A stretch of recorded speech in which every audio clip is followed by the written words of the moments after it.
বিজেপিয়ে আঞ্চলিকতাবাদী শক্তি নিষেধ কৰা নাই। নিৰ্বাচনী লাভালাভৰ বাবে কংগ্ৰেছে এইবিলাক অপপ্ৰচাৰ চলায়। বিধানসভাৰ নিচিনা পঞ্চায়ত নিৰ্বাচনতো আমি আসন বুজাবুজিৰে নিৰ্বাচনত অৱতীৰ্ণ হ'ম আৰু 90% আসন বিজেপি মিত্ৰজোঁটে লাভ কৰিব বুলি দোহাৰে ৰমেন্দ্ৰ নাৰায়ণ কলিতাই। নিৰ্বাচনত টিকেট লাভ নকৰিলে অসন্তুষ্টি প্ৰকাশ কৰাটো স্বাভাৱিক। অগপ দলত এতিয়া আৰু অসন্তুষ্টি নাই। দলীয় বুজাবুজিৰে পলাশবাৰী সমষ্টিটো অগপই পুনৰ লাভ কৰিছে।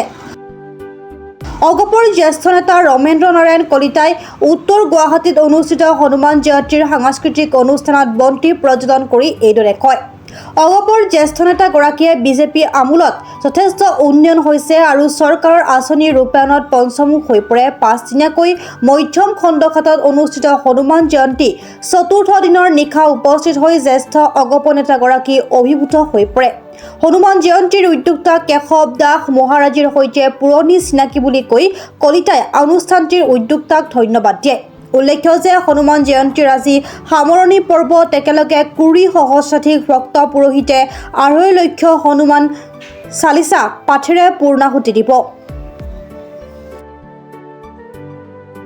আমাৰ যেহেতু বিজেপিৰ লগত আমাৰ মিত্ৰতা আছে আৰু মিত্ৰজোঁটত আমি আছোঁ, গতিকে মিত্ৰজোঁটৰ চৰকাৰ হিচাপে বিভিন্ন বিগত দিনত আমি একেলগে যিহেতু কাম কৰি আহিছোঁ, আমি পঞ্চায়ত নিৰ্বাচনতো আমি মিত্ৰজোঁটেৰেই এই পঞ্চায়ত নিৰ্বাচনত অৱতীৰ্ণ হৈছোঁ আৰু ইতিমধ্যে আমাৰ অসম গণ পৰিষদ আৰু বিজেপি দলৰ মাজত আমাৰ আসনৰ ভাগ বতৰাও হৈ গৈছে। আজি আমি সমন্বিতভাৱে আজি আমি মনোনয়ন পত্ৰ দাখিল কৰিছোঁ। গতিকে মই ভাবোঁ যে এইবাৰ পঞ্চায়ত নিৰ্বাচনত আমি গৰিষ্ঠ সংখ্যক প্ৰায় 90% মানে প্ৰাৰ্থী জয়ী হয় আমি এইবাৰ পঞ্চায়ত দখল কৰিবৰ কাৰণে সক্ষম হ'ম। আৰু ৰাইজ দলৰ কিছু সংখ্যকৰ অসন্তুষ্টি প্ৰকাশ পাইছে মুকলিভাৱে। সন্তুষ্টি অসন্তুষ্টি থাকিবই, স্বাভাৱিক কথা।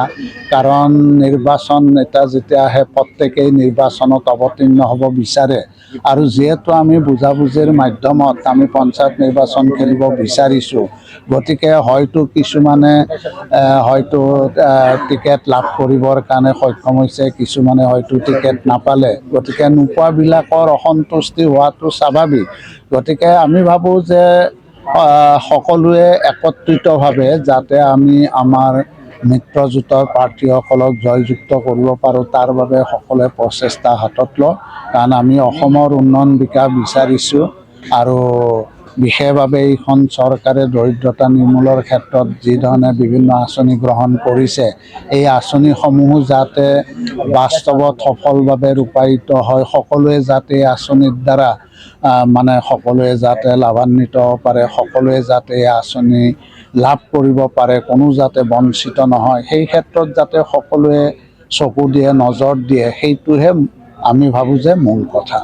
সেইটো এটা হয়তো অসন্তুষ্টি হৈছিলে, কিন্তু ইতিমধ্যে পঞ্চায়ত নিৰ্বাচনত আমি বুজাবুজিৰ মাধ্যমতে আমি কলাবাৰী সমষ্টিটো প্ৰতিদ্বন্দ্বিতা কৰিব ওলাইছোঁ। ইতিমধ্যে আমাৰ ছয়গাঁও বকো যিটো সমষ্টি বা পলাবাৰী সমষ্টি, যিটো ছয়গাঁৱত আমাৰ 3-4টা পঞ্চায়ত আমাৰ পলাবাৰী সমষ্টিত অন্তৰ্ভুক্ত হৈছে, সেইকেইটাতো ইতিমধ্যে আমি আমাৰ বিজেপিৰ লগত আমি বুজাবুজি কৰি নিৰ্বাচনত অৱতীৰ্ণ হৈছোঁ। বিজেপিৰ আমোলত আঞ্চলিকতাবাদী শক্তি নিষেধ হৈ যোৱাৰ উপক্ৰম হৈ গৈছে নেকি বাৰু? সেইটো নহয়, সেইটো কেতিয়াও হ'ব নোৱাৰে।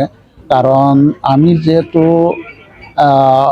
বিজেপিৰ লগত মিত্ৰজোঁটত আমি অসমৰ উন্নয়ন বিকাশৰ ক্ষেত্ৰত আমি কাম কৰিছোঁ, গতিকে আমি আমাৰ দলটোক শক্তিশালী কৰাৰ ক্ষেত্ৰত আমি বিভিন্ন ধৰণৰ প্ৰচেষ্টা হাতত লৈছোঁ। এতিয়াও আমি আমাৰ দলটোক আৰু অধিক শক্তিশালী কৰাৰ কাৰণে আমি ব্যৱস্থা লৈছোঁ। গতিকে কোনোবা এটা দলৰ লগত থাকিলে বা এটা সৰ্বভাৰতীয় ৰাজনৈতিক দলৰ লগত থাকিলে যে আমাৰ আঞ্চলিক দলটো নিঃশেষ হ'ব, সেই কথাটো কেতিয়াও নহয়। এইটো এটা কংগ্ৰেছৰ শ্লোগান। কংগ্ৰেছে এনেধৰণে শ্লোগান দি আহিছে যাতে আমাৰ বিজেপি আৰু আমাৰ মাজত এটা সংঘাত হৈ যাতে তেওঁ সেই কংগ্ৰেছে যাতে সেই সুবিধাটো লাভ কৰিব পাৰে, তাৰ কাৰণে এনেধৰণৰ কিছুমান কথা মানে আমাৰ জনসাধাৰণৰ মাজত তেনেধৰণৰ কথা প্ৰচাৰ কৰিছে যাতে এটা বিভ্ৰান্তিকৰ পৰিস্থিতিৰ সৃষ্টি কৰি দিব পাৰে। চাংচাৰিৰ পৰা খৰ্গেশ্বৰ নাথৰ ৰিপৰ্ট, প্ৰাত টাইম ডিজিটেল।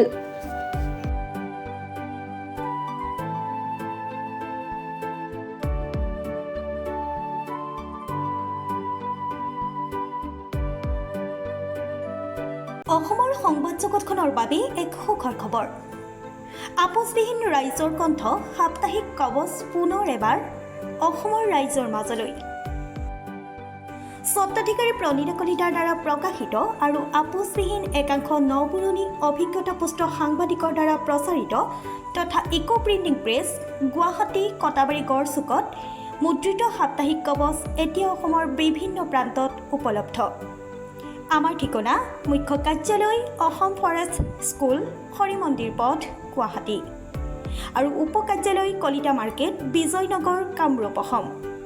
মোবাইল নম্বৰ হৈছে 9435114666 70024728113। আমাৰ ইমেইল আইডি হৈছে kobos2025@gmail.com।